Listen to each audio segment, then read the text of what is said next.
The US slapped new tariffs on Chinese imports on May 14th. Since then, the Biden administration has been lobbying American allies and trading partners to join its new trade war against China. Protectionism is set to reach new heights in the coming months.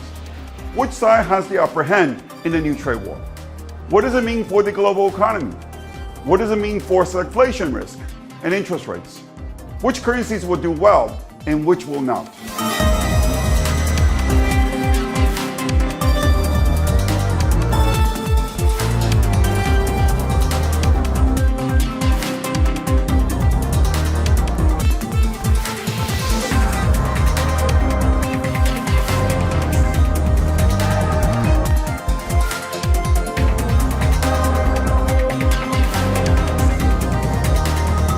Global merchandise trade surged during the COVID pandemic, but has fallen back since. During the 12 months to February, global trade totaled $23.7 trillion US, down from the high of $25.4 trillion at the end of 2022. Some people blame the decline in global trade in 2023 to populism and trade restrictions. There's no denying that protectionism is on the rise. But it's also true that global trade, at least in nominal dollar terms, is still 25% above its pre-pandemic level. How can we reconcile these two facts? We need to delve beneath the surface to really understand what is going on.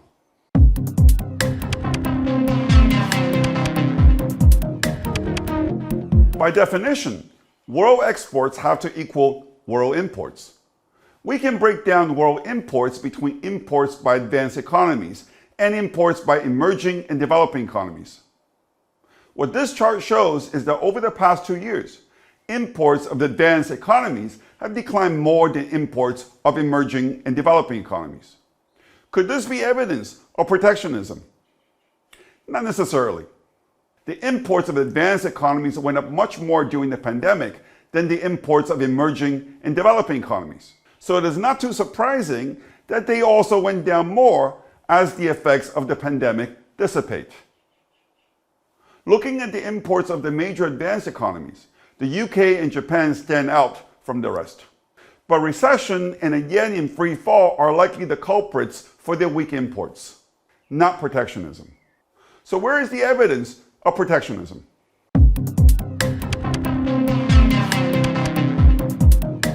The clearest sign of protectionism is China's declining share of the total imports of advanced economies.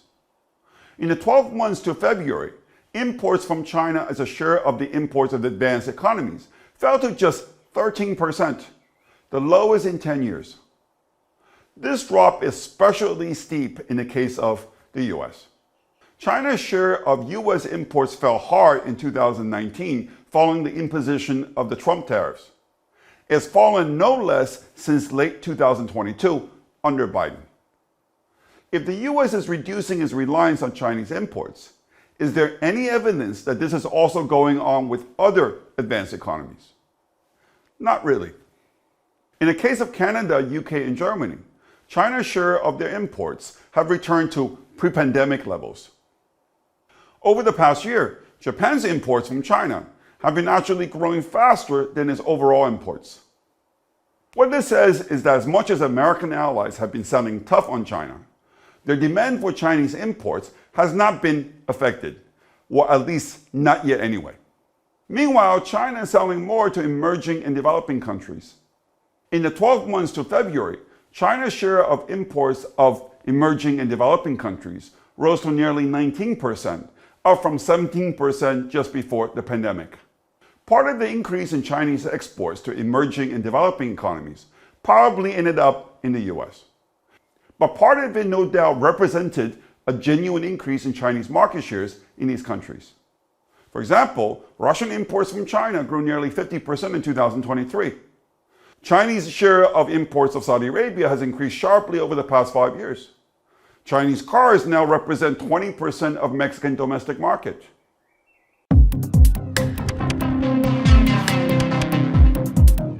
China's gain in market shares among emerging and developing countries has helped China cushion the drop in its market share in the US. China's share of world imports has stabilized near the pre-pandemic level over the past few months. Will this remain the case? That is the million-dollar question. The answer has hugely important implications for China's economic outlook in 2025 and beyond. Regardless of what might happen in the long term, the short-term outlook for Chinese exports doesn't look good.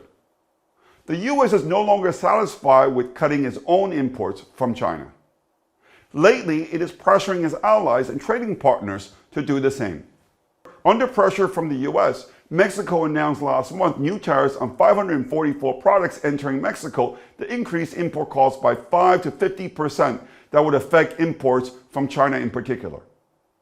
Following the US decision to levy new tariffs on Chinese EVs, batteries, and solar panels, US Treasury Secretary Janet Yellen called on other members of the G7 last week to show that they stood with Washington.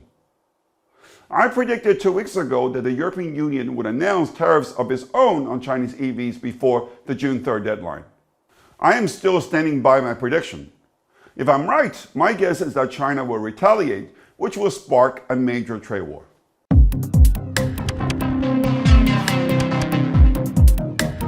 Trump's trade war against China was about the trade imbalance between the two countries. Whatever Biden's trade war against China is about, it is definitely not about trade imbalance. This is because US trade deficit with China has narrowed substantially to the lowest level in more than 10 years.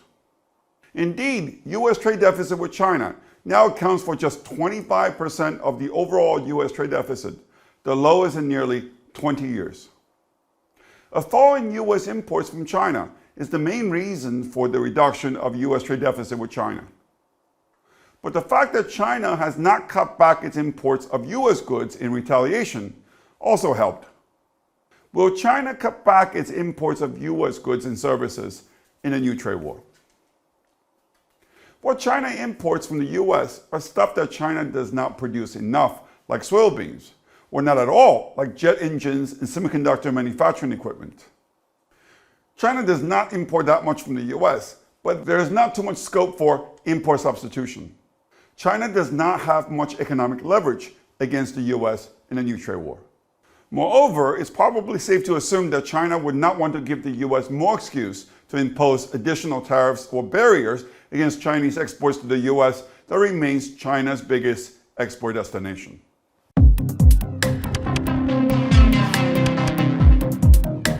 What about Germany and Europe? Does China have more leverage with them? What about the fact that German direct investment in China reached a new record last year? While Chancellor Olaf Scholz has been pushing back on the China hawks in the European Union, the tide is turning. There are two reasons why the US is winning against China in Europe. One, European exports to the US are growing faster than European exports to China. Over the past 2 years, while German exports to China have fallen 15%, German exports to the US have increased by 15%.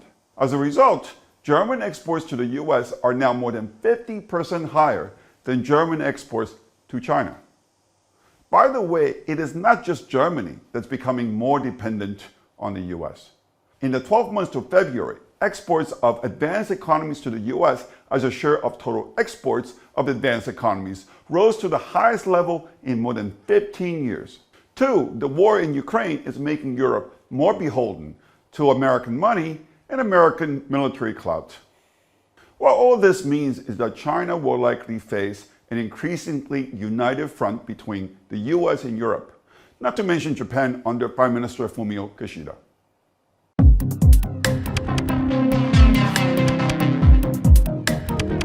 Against this backdrop, we can expect China to focus even more on its economic relations with other emerging and developing economies. But this is easier said than done. Numbers don't lie. Total imports of emerging and developing economies are 50% smaller than the total imports of advanced economies. This means China will need to pick up 2 percentage points of market share in terms of exports to emerging market and developing economies to make up for every 1 percentage point of market share loss in terms of exports to advanced economies. This will be an uphill struggle for China, especially given China already accounts for 20% of the total imports of emerging and developing economies.